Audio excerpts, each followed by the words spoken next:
Fala aí, minha galerinha linda do Max. Tudo bem? Tudo tranquilo, pessoal? Seguinte, amores do terceiro ano, olha aí. Vamos que vamos, né?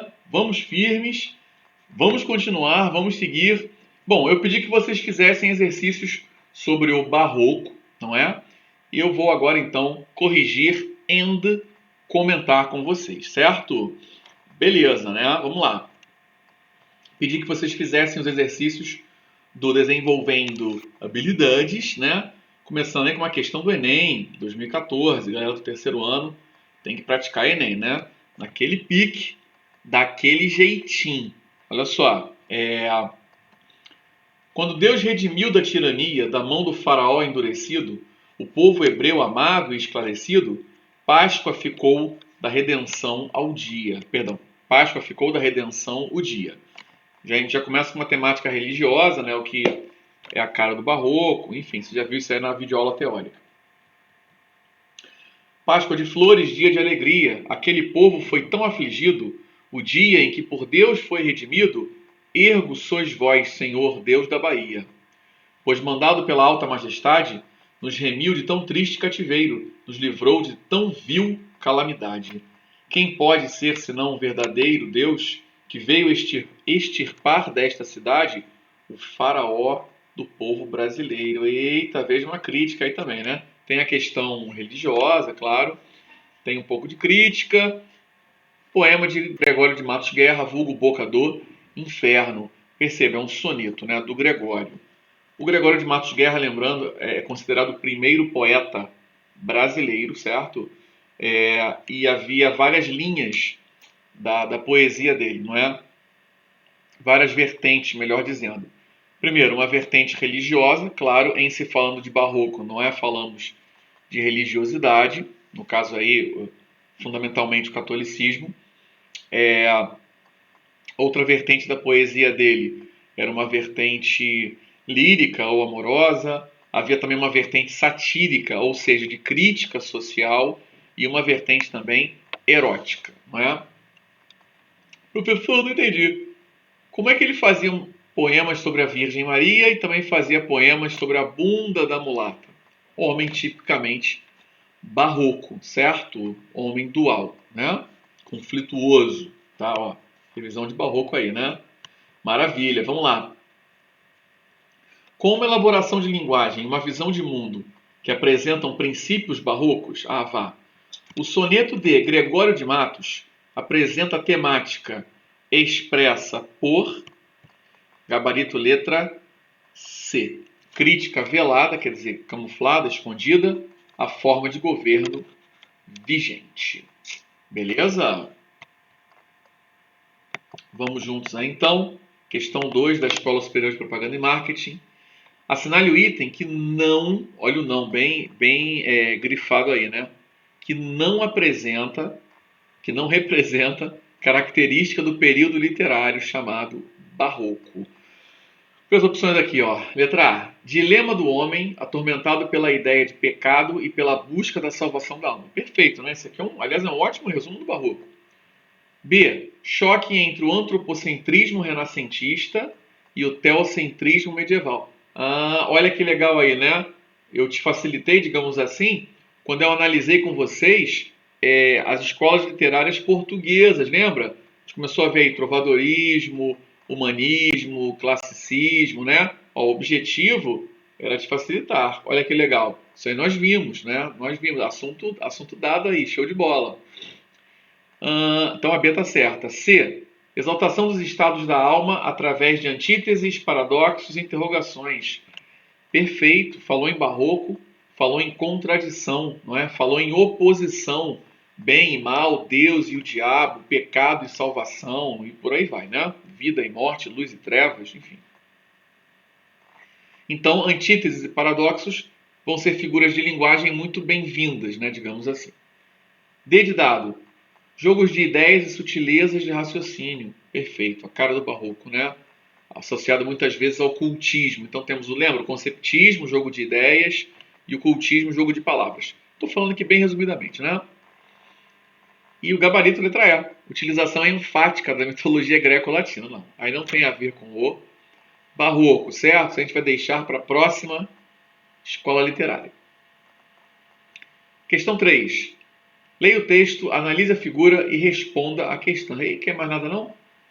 Há a propensão para uma forma que se abre em indeterminação de limites e imprecisão de contornos, apelando para os recursos da impressão sensorial, que não quer apenas conter a informação estética, mas, sobretudo, comunicá-la sob um alto grau de tensão que transporte o receptor, o espectador, da simples esfera da plenitude intelectual e contemplativa para uma estesia mais franca e envolvente. Mais do que isso, para o êxtase dos sentidos sugestionadamente acesos e livres. Beleza, e depois temos aqui uma imagem, né?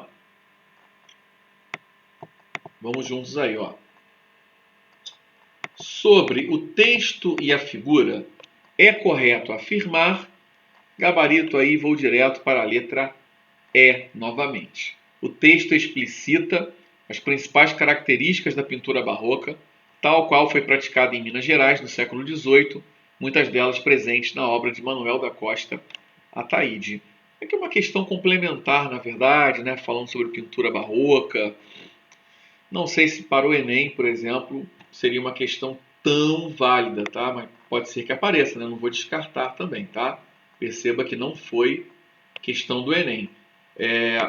Porque aqui o que fica ruim nessa questão é principalmente citar nome, né? Nome do artista, tá? Não estou dizendo que a questão é errada ou está ruim, não. Estou dizendo que não tem tanto o perfil, por exemplo, da UERJ ou do próprio Enem, beleza? Claro que como treino está super valendo. Falando em Enem, olha aí. Quando nós estudamos barroco, é importante que você conheça, ao menos um pouquinho, né, da figura do artista Aleijadinho, tá? Está intimamente ligada ao período aí do barroco e aparece na prova do Enem, como eu estou te mostrando aqui. Então temos aqui uma foto, né, beleza?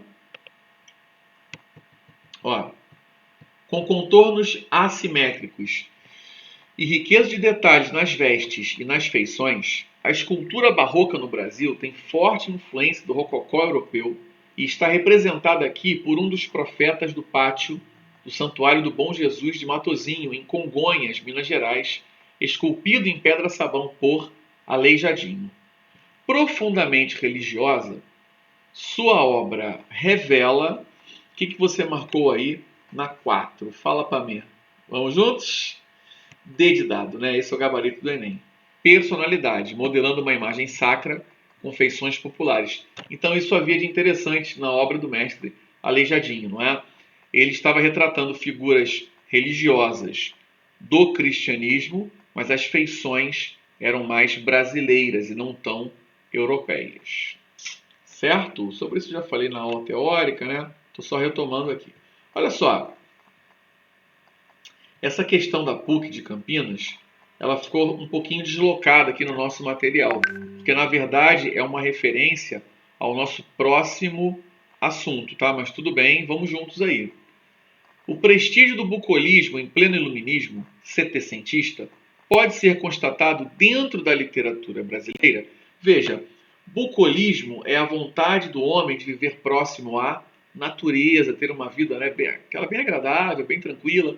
E é uma característica chave para o arcadismo, que é a próxima escola literária que iremos estudar, tá?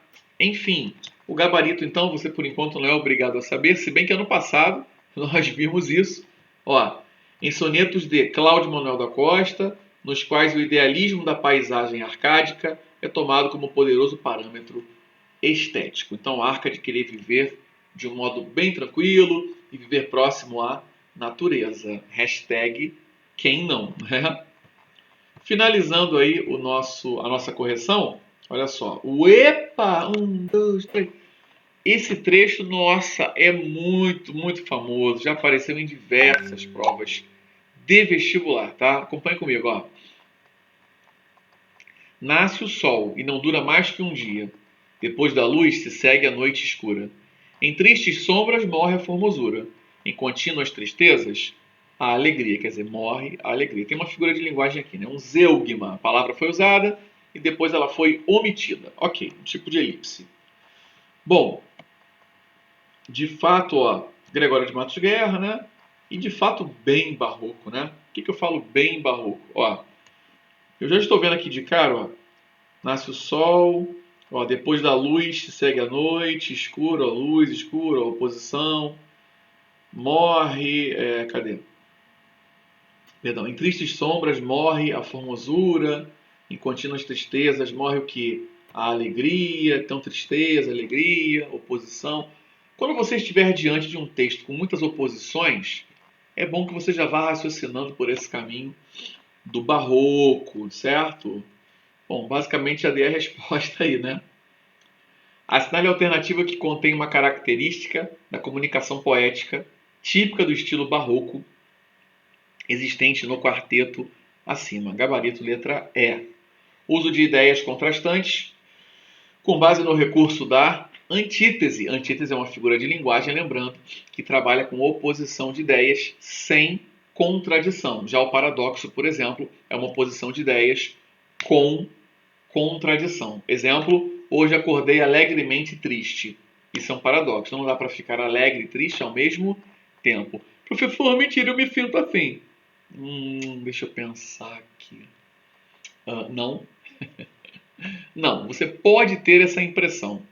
Eu não posso, obviamente, nem quero mandar no seu sentimento. Mas isso não é possível, tá? Isso é um paradoxo, é um contrassenso. Vamos lembrar rapidinho aqui? Falou em barroco, falou em religião, não é isso? Conforme eu coloquei para vocês, do momento histórico, a Igreja Católica naquela época na Europa passou por uma série de problemas, uma série de adversidades. Isso foi desmotivando muitos fiéis. Tivemos então a questão da Reforma Protestante e o Barroco vai entrar como um movimento artístico que vai tentar resgatar esse fiel perdido. E por isso que a poesia do Barroco, por exemplo, em muitos poemas você tem o quê? Um eu lírico que se encontra arrependido e pede perdão a Deus pelos pecados. Tá? Resumo do resumo do resumo. Beleza? Depois a gente faz uma aula ao vivo, claro, e aí eu troco uma ideia melhor sobre o Barroco, tá bom? Dou uma ampliada no assunto.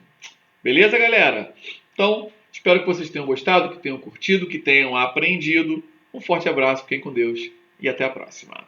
Fui! Fui!